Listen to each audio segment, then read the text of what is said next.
Hello everyone, I have just read X-Men issue number 4 and X-Factor issue number 2. I know that my fingernails are really long, but I usually have a fingernail clippers in my truck, but I'm not driving my truck right now because the windshield's cracked. So I'm driving my grandma's car and I don't have fingernail clippers with me, and I forgot to clip them before I left today. So that's why my fingernails are really, really long. So I hope that it's not too much of an issue. I hope it's not too distracting. But these came out today, so I got them and I read them, and I'm going to make a bold statement. It might be a controversial opinion. I'm going to say that I like X-Factor. I like this X-Factor better than this X-Men. I will say that X-Factor is a lot quippier and a little bit more cartoonish dialogue-wise. Lots of characters cracking jokes. But that's one of those things that it used to bother me. Mostly in comic book movies. The quippy dialogue and every character making jokes annoys me, and it still annoys me, but not as much as it used to, because I kind of think of it as being more of an integral, might not be the right word for it, but more of just a part of the superhero genre. I kind of think of it as the same as whenever you go to a restaurant and they have a special burger with a special secret sauce. Even if you don't like that secret sauce, are you going to order that special burger and tell them no secret sauce when the sauce is what makes the burger? And maybe you do. Maybe that is what you do, and this is just a disagreement that we have, which is fine. You know, there's all kinds of different people. We can all have different perspectives and viewpoints. It's perfectly fine. So I just think of it that way, where, you know, I like superheroes and superhero stories, even if I don't necessarily love this constant quippiness, except for when it's Spider-Man. If it was just Spider-Man doing it, I would like that a lot better than every character making jokes, cracking jokes, and quips. But it's part of the genre or medium genre. I don't really. I got this. This is not a superhero story. I did get this, but I haven't read it yet. The Department of Truth. I don't know how much in other comic books that kind of dialogue seeps into them. I just know superhero comic books because that's the comic books that I read. But I do wonder if maybe it's comic books in general, because doesn't that word come from comical comedy, and comic strips were, you know, in the newspapers, comic strips were short little funnies. So I don't know. Maybe that's where that comes from. So X-Factor, it's the government has this mutant team, and it was last issue Angel was in charge, but he has been injured because their first mission did not go very well, and so Havoc is taking over. But there's also kind of an underground mutant resistance, and they don't like X-Factor, and they want Havoc to quit. So we get some conflict there. Havoc doesn't really have a clear answer for how to handle this situation that he is in, and that's cool. I'm looking forward to following Havoc's journey and seeing, does he make the right choices? Because I guess he's going to be like the main character. And that's cool, because Havoc's pretty cool. That's Cyclops' younger brother, right? Because in the movie, In the movie, they made him his older brother, right? But in the comic books, I'm pretty sure Havoc is the younger brother.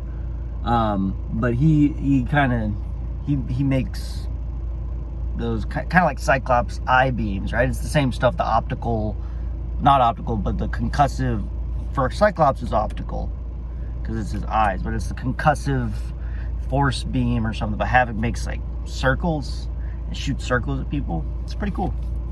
Pretty cool. X-Men number 4. This one was pretty good. Lots of it is a fight between. I don't know if this is.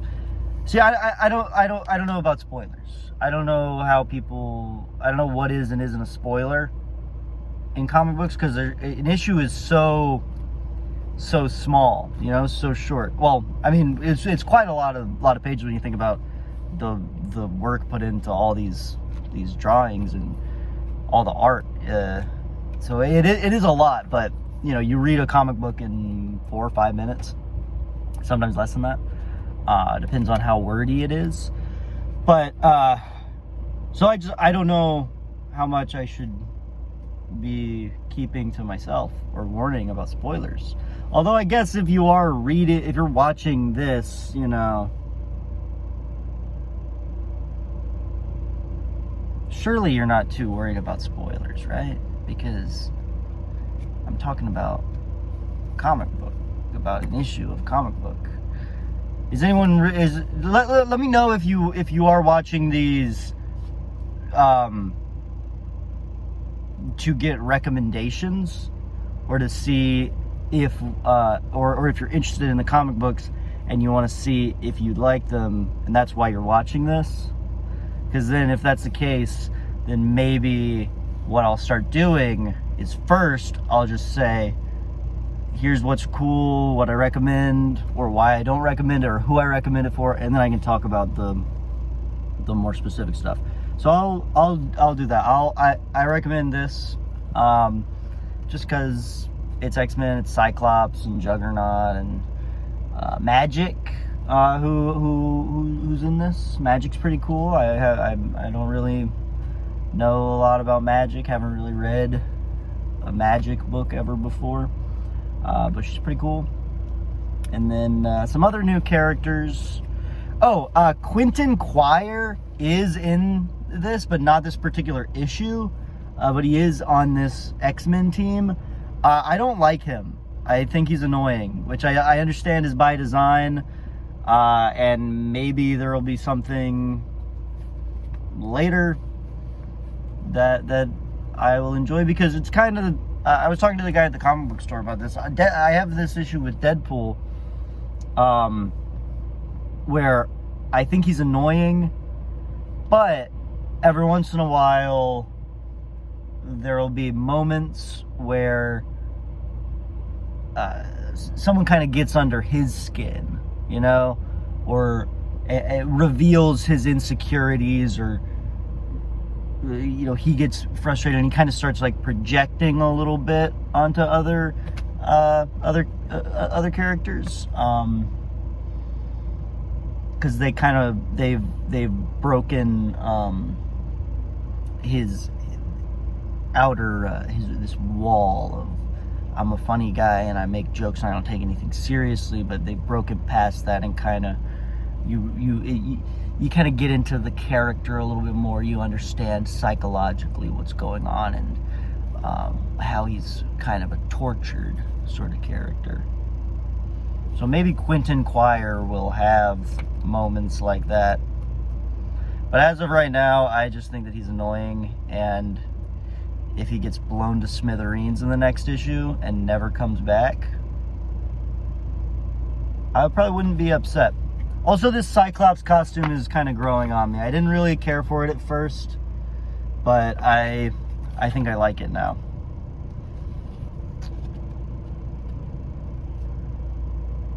Also, Beast and Psylocke is in this X-Men team as well, but wasn't in this issue. Kid Omega, that's Quentin Quire's superhero name. Temper, I don't really know a lot about, but because I think she's relatively new also. But her power is something to do with heat and coldness. I remember it was neat in one of the previous issues, but I don't know exactly what it was. Yeah. And then also here's some other comics that I haven't read yet, but I might make videos on these. I showed you Department of Truth, right? I talked about this. This is $1. It's the first issue. They got there's a bunch of this, and my buddy Chris recommended me to read the Department of Truth and told me that they might have the first issue for $1. So I gotta get the first issue for $1. Just, I mean, even if I don't like it, it was only $1. I thought this looked cool, and it was #1, so Deathlock. And then Deadpool team up. I was just talking about Deadpool. It's got Wolverine on it, and the guy at the comic book store told me that this is supposed to be Rob Liefeld's last Deadpool comic ever.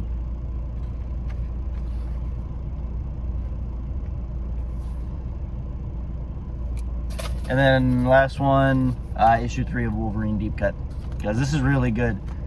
So far it has been. I've only read the first 2 issues because the 3rd issue just came out today, but looking forward to it. Reading it in just a few minutes probably.